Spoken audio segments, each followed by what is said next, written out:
السلام علیکم ورحمۃ اللہ وبرکاتہ۔ بسم اللہ والحمد للہ والصلاة والسلام علی رسول اللہ، اما بعد فاعوذ باللہ السمیع العلیم من الشیطان الرجیم، بسم اللہ الرحمن الرحیم۔ قل ان کنتم تحبون اللہ فاتبعونی یحببکم اللہ ویغفر لکم ذنوبکم واللہ غفور رحیم۔ قابل احترام بزرگوں، نوجوانوں، عزیز بچوں، قابل احترام ماؤں، بہنوں، بیٹیوں، ہمارے لیے نبی مکرم صلی اللہ علیہ وآلہ وسلم کی ہستی انتہائی مہم ہے، کیونکہ اللہ تبارک تعالیٰ کی خوشنودی کا حصول اور ہمارے اعمال کی قبولیت کا دار و مدار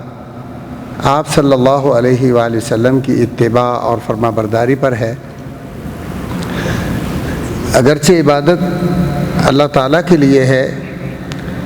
اور اللہ تعالیٰ فرماتے ہیں کہ وما امروا الا ليعبدوا الله مخلصین له الدین، کہ عبادت خالص اللہ کے لیے ہوگی، اس میں کوئی بھی اللہ کے علاوہ عبادت کا مستحق نہیں ہے بلا شبہ۔ لیکن یہ بھی یاد رکھیں کہ جیسے اللہ تعالیٰ عبادت کا خالص مستحق ہے، اس کے علاوہ کسی اور کے لیے عبادت روا نہیں ہے، کسی کے لیے جائز نہیں ہے، کسی کے لیے حلال نہیں ہے ذرہ برابر بھی کہ ہم اس کی عبادت کریں۔ اور یہی دعوت تھی جو انبیاء کرام نے سب سے پہلے دی، اور سارے نبیوں نے، جو بھی پیغمبر تشریف لائے، اور ان کے آنے کا جو مقصد تھا، جو غرض و غایت تھی، وہ یہی بتانے کے لیے تشریف لائے، یہ سمجھانے کے لیے تشریف لائے، لا الہ الا اللہ، کہ اللہ کے علاوہ کوئی بھی معبود برحق نہیں۔ جھوٹے بہت ہیں، جھوٹے تو بے شمار ہیں، لیکن جو سچا ہے، جو عبادت کے لائق ہے، جو عبادت کا حقدار ہے، جو مستحق، وہ صرف ایک اللہ ہے۔ اور اس چیز کو بتانے والے کون ہیں؟ وہ محمد رسول اللہ صلی اللہ علیہ وآلہ وسلم ہے۔ کوئی بھی عبادت جو نبی مکرم صلی اللہ علیہ وآلہ وسلم کے تعلیم سے، آپ کے طریقے سے، آپ کی سنت سے ہٹ کر ہے، اللہ کے ہاں وہ مردود ہے، نہ قابل اعتبار ہے، بلکہ باعث گرفتار اور باعث مواخذہ ہے۔ نبی علیہ الصلوۃ والسلام کی دو احادیث صحیحہ احادیث کے اندر کتب صحاح میں موجود ہیں۔ آپ نے ایک میں فرمایا من عمل عملا لیس علیہ امرنا فہو رد، جس نے کوئی ایسا عمل کیا میری سنت سے وہ ثابت نہیں ہے، فرمایا وہ مردود ہے، اللہ اس کو قبول نہیں کرتے۔ اور ایک حدیث میں فرمایا من احدث فی امرنا ھذا ما لیس منہ فہو رد، میرا جو طریقہ ہے، جو میری سنت ہے، جو میری شریعت ہے، اگر کوئی شخص اس کے اندر اپنی طرف سے کوئی ورد، وظیفہ یا عبادت گھسوڑنے کی کوشش کرے گا اور لوگوں کو یہ باور کرائے گا کہ اس کا بھی اجر اور ثواب ہے، یہ باعث عمل ہے، یعنی اللہ کے ہاں باعث اجر و ثواب ہے، تو اللہ تعالیٰ اس کو قبول نہیں کرے گا، صرف ایک ہی عمل قبول کرے گا جو محمد رسول اللہ صلی اللہ علیہ وسلم سے ثابت ہے۔ اور طریقہ بھی آپ صلی اللہ علیہ وآلہ وسلم کا، یہی بات اللہ تعالیٰ قرآن مجید میں فرماتے ہیں کہ جو شخص یہ چاہتا ہے کہ اللہ تبارک و تعالیٰ اس کو دو انعام دے، ایک انعام یہ ہے کہ اس کے زندگی کے گناہوں کی معافی کا اسے سرٹیفکیٹ مل جائے، اور دوسرا انعام یہ ہے، اس کی خواہش ہے کہ اللہ اسے پیار اور محبت کرے، اور اللہ اسے اپنا دوست بنا لے، تو فرمایا دونوں کے لیے بنیادی اساسی ضروری شرط یہ ہے فاتبعونی، میں محمد صلی اللہ علیہ وآلہ وسلم کے سچے تابع دار بن جاؤ۔ اور اللہ تعالیٰ نے آپ کے لیے فرمایا ہے کہ وما ينطق عن الهوى ان هو الا وحی یوحی، میرے پیغمبر کی ہر بات میری وحی ہے، میرے نبی نے کبھی بھی کوئی لفظ بھی ذرہ برابر بھی اپنی مرضی سے نہیں بتایا،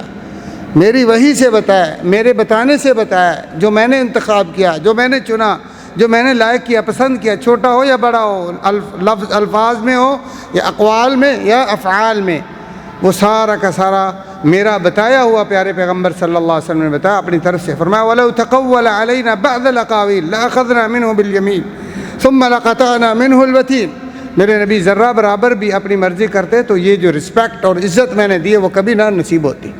تو پیارے بھائیوں،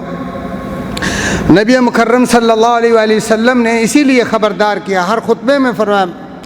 کہ کل بدعۃ ضلالہ وکل ضلالۃ فی النار۔ جب چھوٹا یا بڑا آپ خطبہ ارشاد فرماتے، ممبر پر تشریف لاتے، سب سے پہلے امت کو خبردار کرتے، خبردار،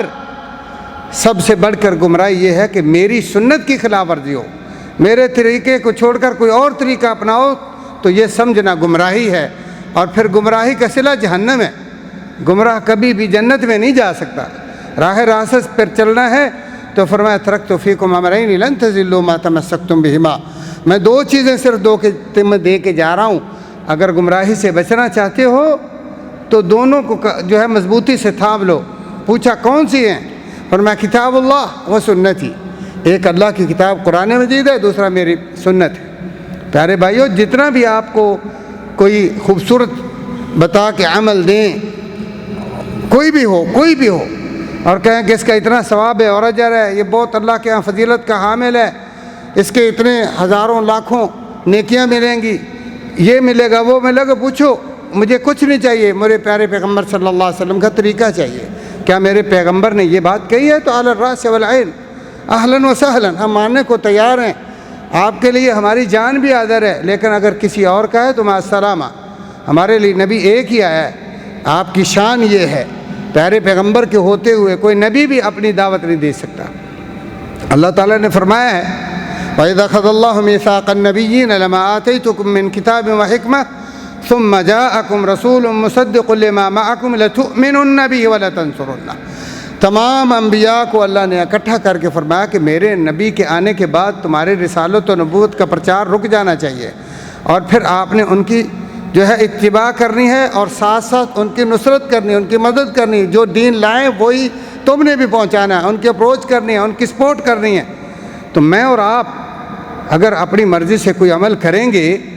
یا ہم کسی اور عمل کو لائق کریں گے جو رسول اللہ صلی اللہ علیہ وسلم کا نہیں ہے، تو یاد رکھیں کہ ہماری بدبختی ہے، بد نصیبی ہے، ہماری محنت بھی ضائع ہو جائے گی۔ اللہ فرماتے ہیں وجوہ یومئذ خاشعہ عاملۃ ناصبہ تصلی نارا حامیہ، کچھ ایسے لوگ ہوں گے کہ بڑے انہوں نے عمل کیے ہوں گے، لیکن پیارے پیغمبر کی سنت کی خلاف ورزی کی وجہ سے باوجود مشقت کے، محنت کے، ان کے اعمال رائے گاں اور فضول چلے جائیں گے۔ اللہ رب العزت سے دعا ہے اللہ مجھے اور آپ کو پیارے پیغمبر کی سنت سے الفت، محبت، پیار اور اتباع پر کاربند رہنے کی توفیق عطا فرمائے، خرافات بدعات سے اجتناب کی توفیق دے۔ والسلام علیکم ورحمۃ اللہ وبرکاتہ۔